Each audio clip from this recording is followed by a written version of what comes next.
Hey everybody, Perrin Lovett back for Prepper Post News, courtesy of Freedom Prepper on Thank God It's Friday, January 22nd, 2021.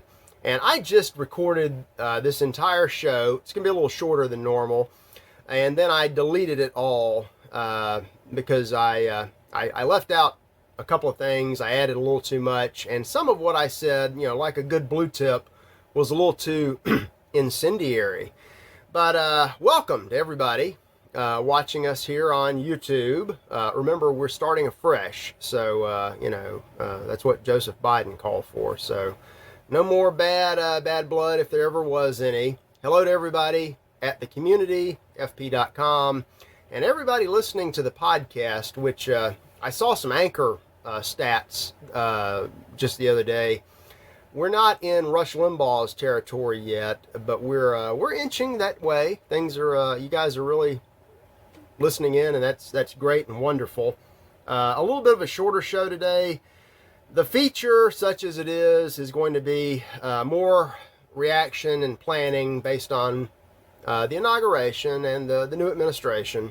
First, I've got a couple of stories that are somewhat related. I just walked through these. I'm going to do it again. Universal basic income. Everybody's been talking about that the past year or two with pretty good reason, with things headed the way that they are economically.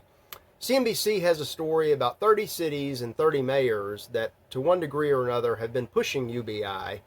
And they give a very brief history. Ultimately, it's a communist idea, honestly. Predates Marx, but it really caught steam academically, I guess, in the 70s. I really wasn't aware of it, like most of you, until most recently. But now it's something that, in certain cities, to various extents, is catching on. You've got, $500 a month here for X number of months, and similar programs being called for. I think Mr. Yang is running for mayor in New York, and UBI is part of his platform. It's not something that, 5 years ago, I would have just dismissed it out of hand and laughed at it. 10 years ago, I would have laughed at it.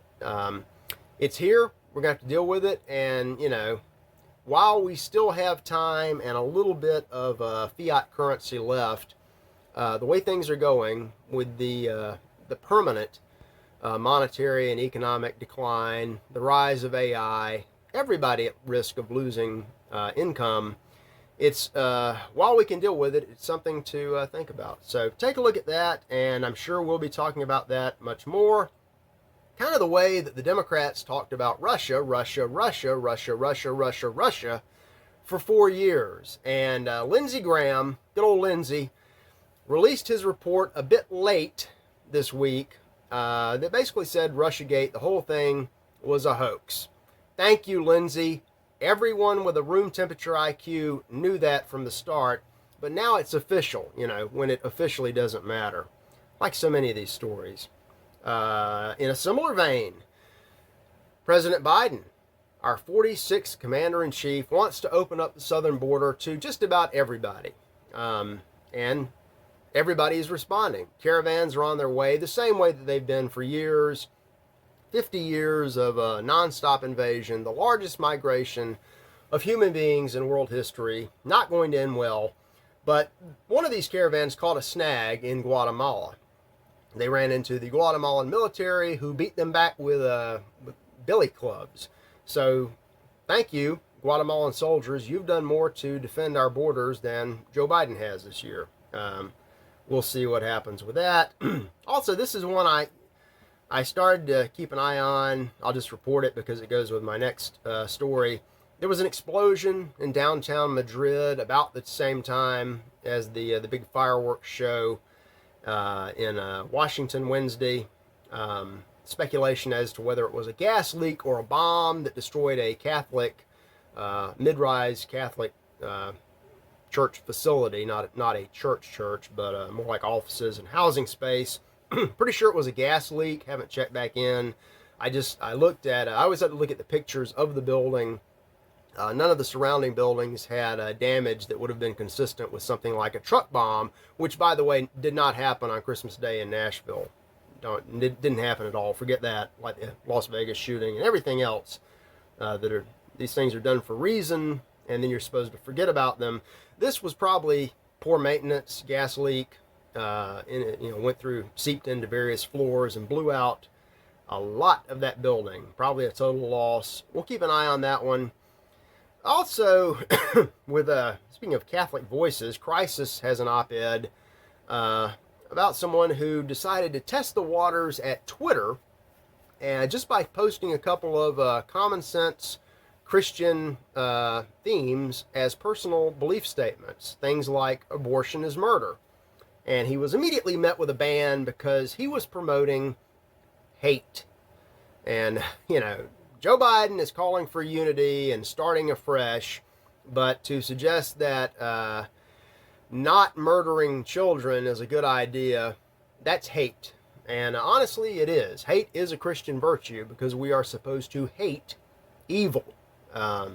So if Twitter, it's not if they decide, they have decided which side they're on. So, literally to hell with them. Moving on. Twitter is part of they, the deep state, the cabal, the Illuminati, whatever you want to call them, the big club. They don't like us at all. They don't like normal people. They don't really like human beings at all. But and they are ramping up a war against us. You can hear it in the words that they use to describe us: terrorists, domestic terrorists, Nazis, racist, white supremacists, insurrectionists, treasoners, traitors, seditious thugs, and they're starting to put actions behind their words. At the same time, I saw this from the NBC News. They feign a level of concern for us, because, we're obviously wrong. They're always right. And all these people that followed, Q, people that were behind Trump, there's obviously something wrong with all of you, me, all of us, and they want to help us. They want to help us. Just, that might be help that, there was a story, I can't quite remember, a parable. Not everybody that wants to help you is your friend. Kind of like this guy, Richard Levin, who was Pennsylvania's director of health, the secretary of health. He is an insane man who thinks he's a woman, and he thinks he knows better than you about all things medical. And he just took off, and 2020 was his time to thrive. He was one of the people that, like Andrew Cuomo, moved all of the very sick people into the nursing homes with all of the old people with compromised immune systems. Rather poor judgment on his part. He's out of your hair, Pennsylvania. Joe Biden is moving him into the administration. I'm sure he'll be confirmed because he brings all kinds of, Rachel Levin, brings all kinds of wonderful diversity that is our greatest strength, just like we have in the Army now. We had a homegrown U.S. soldier who decided to join ISIS. We've heard of things like this before. And with these stories, it's hard to tell if they're real or if it's, some informant was paid to manufacture this. But it's just interesting. We're told that everybody is welcome. Presumably, that would include ISIS. But when they come, they mix with us. One of us wants to join them. And, suddenly it's a problem, even though we appear to be getting exactly what they want the Tower of Babel, utter chaos and confusion. And maybe they just want that so they can hammer us. And speaking of hammering us with diversity, this is a story that's been going around for 40 years, and it's coming closer and closer to reality. Everybody talks about, diversity, equality, equity, inclusion. They keep changing the acronyms get more and more ridiculous as the lies stretch further. But in 1976, I think it was 76, they came up with the selective service system where, when a young man turns 18, he registers in case there's a war and they have to institute a draft. They know where to find all the young men. Now, you as a woke disciple of equality probably are offended by that because it leaves out women. There was a Supreme Court case in 80 or 81 that said, hey, that's okay. You know, back then at least even if it wasn't spoken, people recognized there's a reason why if you have to have a war, you send young men and not young women. There's a reason why you don't send children or cats or, elderly people. Common sense. A year and a half ago, a group sued in Texas, and a district court ruled that, hey, this is unconstitutional sex discrimination. If men have to register, women should too. The Fifth Circuit struck that down, held that.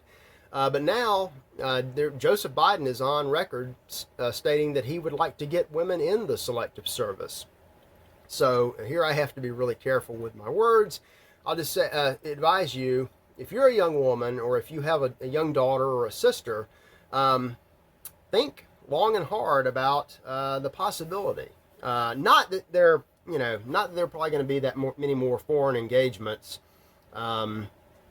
but there's a reason you don't do that. Any country that has to resort to sending, potential mothers into combat is that's an admission that it's over. So anyway, I want to end this on a positive note. In the previous take, I talked about some of the things that the new administration was going to do. They're going to start slowly. I mean, they've already started, not only with implementing their agenda. The radical stuff is going to get pushed back. I think we're looking at more Bush-Obama level deep state, more of the same, more for them, less for us. The radical agenda will be eased in when it's convenient. But as to their relationship with us, it's going to be brutal. There's going to be retaliation all over the place. But they're going to be careful with that, because as much as they hate us, they know they need us, or they need some of us doing certain things, if for no other reason, to keep the lights on and to keep water flowing in the pipes. So for right now, and we're working on a couple of series, and we're going to have more discussions about how we can not only get through this but thrive through it, and we will. For now, the average prepper, the average conservative, libertarian, good American just needs to kind of tone it down and open your ears and maybe close your mouth, and don't necessarily make yourself a target, because these folks are they're watching everywhere. I'll just go ahead and say this part now. I neglected this on Wednesday, I think. Lady Gaga did a really good job with the national anthem. My nieces kind of got me listening to her music years ago when she first kind of came out. Very catchy tunes. Her Super Bowl performance was incredible, and she did a jam up job. J-Lo and even Garth Brooks. They all, the entertainment was a lot more honest than the rest of the show. And here is the final quote of the day. I'll just read this to you. It's from our friend Puddleglum, and this is from The Silver Chair, The Chronicles of Narnia by C.S. Lewis. Puddleglum is having a little discourse about what may or may not happen, and what is real and what's not. And he says, "I'm on Aslan's side, even if there isn't any Aslan to lead it. I'm going to live as like a Narnian as I can, even if there isn't any Narnia." Well, for my part, I'm going to keep trying to live as much like an American as I can, even if there is no America. And I challenge all of you to do the same. We'll be back on starting how to do that Monday. Have a great weekend, get some rest, and still keep the popcorn popper plugged in, because like I said, it's not the party we expected, but it's a party nonetheless. And we're not only going to make it, we're going to have a really good time doing so. So God bless all of you, and I'll see you back next week.